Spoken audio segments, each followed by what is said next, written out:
Il Veneto dice sì al passaggio di Sappada e Cinto Cao Maggiore al Friuli, il verdetto del Consiglio regionale espresso nel pomeriggio.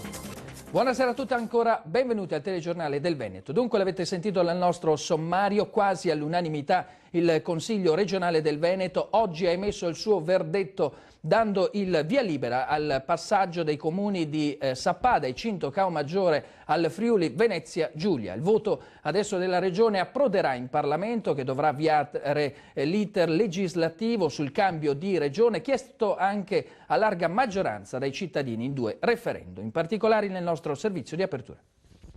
Ciao Veneto, io per me Friuli. Che vuol dire? Ciao Veneto, vado con Friuli. Soddisfatti, il gruppo di sappadini scesi a Venezia per seguire il Consiglio regionale Veneto che ha detto sì al passaggio in Friuli Venezia Giulia sia di Sappada nel bellunese che di Cinto Cao Maggiore nel veneziano. I cittadini dei 2 comuni veneti si erano così espressi a larga maggioranza nei referendum consultivi per il cambio di regione. A Sappada nel 2008 i sì erano stati il 95%, a Cinto Cao Maggiore nel 2006 il 65%.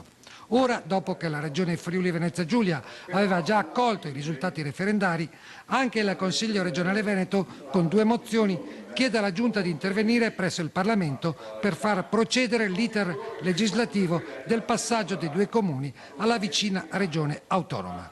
Spiega uno dei promotori del referendum a Cinto Cao Maggiore. La Camera e il Senato devono decidere se farlo passare con una legge ordinaria oppure con una legge costituzionale, per cui i tempi possono variare notevolmente. Cinto Cao Maggiore però vuole andare in Friuli perché?